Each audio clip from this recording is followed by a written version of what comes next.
आज का जो दिन है हमारा, ये उत्तराखंड के लिए एक इतिहास रचने जा रहा है। मैं आप लोगों को यकीन दिलाना चाह रहा हूँ, इस बात को अपने मन में बिठाइए। ये जो आज का 23 अगस्त लिख लीजिए, अपनी डायरी में नोट कर लीजिए। 23 अगस्त का दिन, ये कुमाऊं मंडल, यहाँ ये जो प्रवेश द्वार कहलाता है, पूरे यहाँ के जो 6 जिलों का प्रवेश द्वार है, यहाँ से हम लोग आज ये आगाज कर रहे हैं। बहुत दूर झारखंड की धरती से हमारे प्रभारी जी यहाँ पर आए हुए हैं, देहरादून से हमारे प्रदेश अध्यक्ष जी हैं, और युवाओं की आवाज़ हमारे युवा शक्ति के रूप में ललित जी यहाँ पर मौजूद हैं।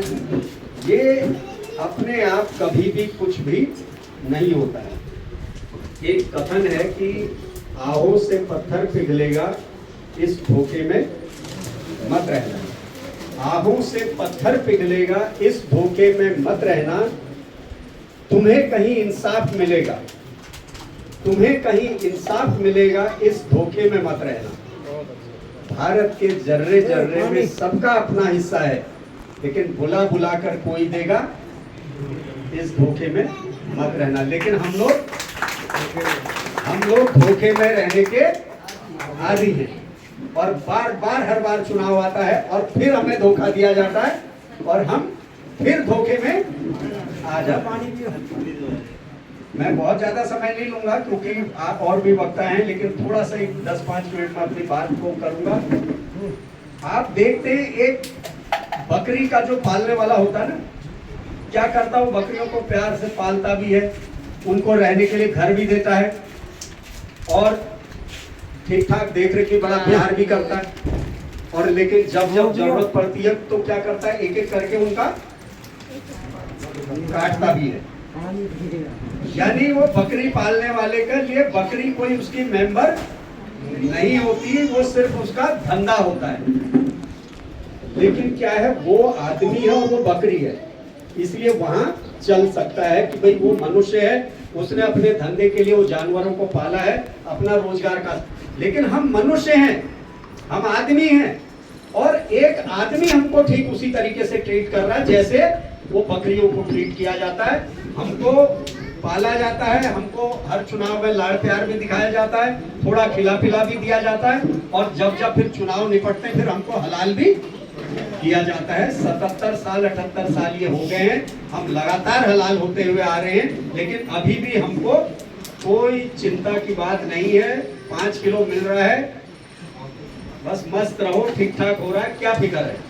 जो अरे वोट ही तो है यार, ये क्या करना है, इस वोट का ये देना ही है क्या। हम चुनाव में अक्सर देखते हैं लोगों का क्या होता है, अरे क्या है ये वोट देना ही है, किसी को भी दे दो। 77-78 साल गुजर गए, ये वोट की हम ताकत अभी तक नहीं समझ पाए। इस वोट से हमने जिसको राजा बनाया, उनकी जरा कभी आप घरों को जाकर झांक कर देखिए, उनको भी पता नहीं है उनके पास कितनी प्रॉपर्टी होगी जिनको हमने वोट दिया। और हमारी जो कंडीशन है आप ये देखिए, हम जो अपनी कॉलोनियां जिनमें हम रहते हैं, बार बार हम उनको बचाने की लड़ाई लड़ते रहते हैं।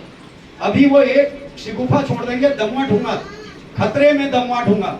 अब हम दमवा ढूंगा अपने घरों को बचाने की लड़ाई लड़, गोलापार खतरे में, दमवा ढूंगा खतरे में। यानी 80 साल हो गए जिन जगहों में हम 100-100, 200-200 साल से रह रहे, हमारे आज तक उसका पक्का मालिकाना हक नहीं हो पाया, और उनके इतनी प्रॉपर्टी हो गई है कि उनको भी पता नहीं हमारी कितनी प्रॉपर्टी। और ये किसने किया, ये एक हमारे वोट ने, जो ये वोट की पावर बाबा साहब हमको दे कर गए, कितनी मुसीबतों से अपना पूरी जिंदगी लगा के अपने बच्चा, अपने परिवार, सब कुछ कुर्बान कर दिया, तब ये वोट की पावर हमें दी।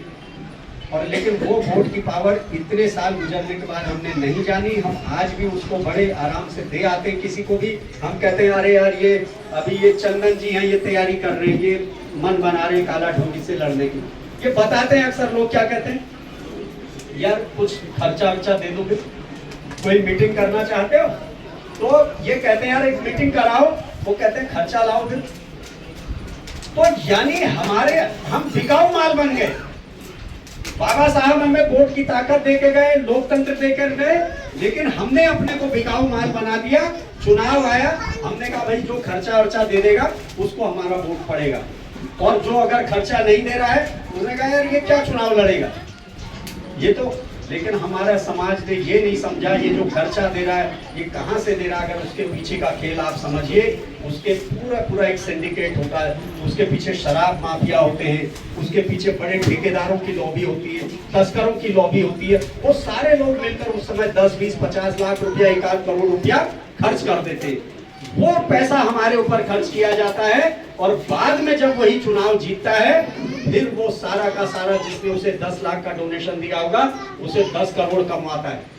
और हमारा जो आज चुनाव से पहले हमने गैस सिलेंडर 400 जो था कुछ सालों पहले, आज आप कितने में ले रहे हैं? 1000 रुपए में ले रहे हैं। तो इस तरीके से हमारा गला रेता जाता है। तो साथियों, ये 2027 सामने आ गया है। ये 27 की कसरत के लिए हमारे प्रभारी जी यहाँ पर पहुंचे हुए, हमारे ये सभी अनुभवी साथी, रामपाल सिंह जी हैं, इतने सीनियर लोग हैं, दोहरे साहब हैं। मैं इसीलिए मैं ज्यादा इन औपचारिकताओं में नहीं पड़ा, क्योंकि यहाँ सब आप सभी लोग हमारे जानने पहचानने वाले, एक से एक सम्मानित लोग हैं। अगर नाम लेने में लगेंगे बहुत समय लग जाएगा। तो ये हम लोग को समझने की जरूरत है। बहुत स्थितियां खराब हो गई है हमारी, और जो हमारा विरोधी है उसकी लड़ाई आज की नहीं, हजारों साल की लड़ाई है। तो डाल में पात हम जब उठने की कोशिश करते हैं तो हमारा दुश्मन हमारी जो ताकत को फिर से कमजोर करने के लिए वो भी दिमाग लगाता है। वो आज देखेगा ये हल्द्वानी में इकट्ठा हो गए, ये कुछ रणनीति बना रहे, इनकी राजनीति, ये आप साधारण काम नहीं कर रहे हैं, आप जड़े हिला रहे, जड़े। जिनको सत्ता का स्वाद चखा रखा है हमने, सत्ता की का खून जिनके मुंह पर लगा है, वो उनकी जमीन हम खिसका के मूल निवासियों को उनकी सत्ता दिलाना चाह रहे हैं। तो इतना आसान नहीं होगा। हम आज की मीटिंग के बाद बेफिक्र होकर अपने घरों में चले जाएंगे, हम कहेंगे हमने बढ़िया मीटिंग कर ली, अब ठीक ठाक हो गया।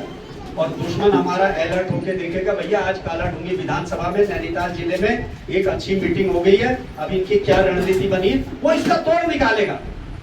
और हम बेफिक्र होकर अपनी लड़ाई को भूल जाएंगे, अपने काम को भूल जाएंगे, लेकिन दुश्मन उस काम को कर लेगा, जिसका इतना बड़ा उदाहरण बहुजन समाज पार्टी है, जो इसी आंदोलन से निकली थी।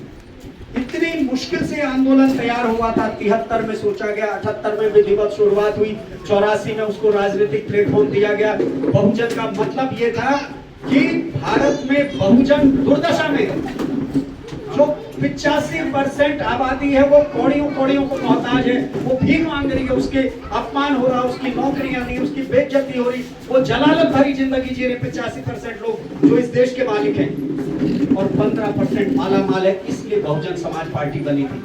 लेकिन जैसे हमने एक नारा दिया था, आपने उस दौर के जो पुराने लोग हैं उन्हें याद होगा कि मिले मुलायम कांशीराम हवा में उड़ गए, ये नारा था आज से 30 साल पहले, 25 साल पहले। और वो नारा धरातल पर फलीभूत होने लगा था। जैसे ही मूल निवासी के 2 फ्रंट मिले थे, वो चीज कारगर होने लगी। लेकिन दुश्मन ने तत्काल देखा, उसने कहा भैया ये अगर ऐसे मिल गए, ये तो दिल्ली कब्जा लेंगे, इन्हें देर नहीं लगेगी।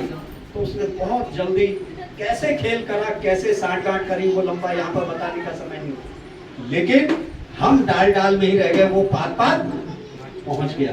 और उसने क्या किया, जो बहुजन था कि भाई ये बहुजन है, ये बहुजन दुर्दशा में, उसने वो बहुजन को हमारे नेताओं से सर्वजन करवा दिया। हमारे नेताओं को ऐसा पाठ पढ़ा दिया, वो सर्वजन रटने लगे, वो दूसरी चीजें रटने लगे। और जिनसे बचने के लिए हम निकले थे, जिनसे बचने के लिए इतना लोगों ने दिमाग खपा के एक प्लेटफॉर्म तैयार किया था, उन्हीं लोगों को अपनी पार्टी का सर्वे सर्वा बना के रख दिया। और अभी परसों मैं वो आंकड़े देख रहा था, जो बीएसपी 2012 में उत्तर प्रदेश में 36 या 38% वोट पर थी, आज ये अभी 2022 के चुनाव में वो बीएसपी लगभग 10-12% वोट पर उत्तर प्रदेश में आ गई, 11% वोट पर। चलो जो भी है, बहरहाल उसका मतलब 4 गुना नीचे आ गई। और जो उस समय 15-16% पर थी भारतीय जनता पार्टी, वो आज उत्तर प्रदेश में 40% चली गई।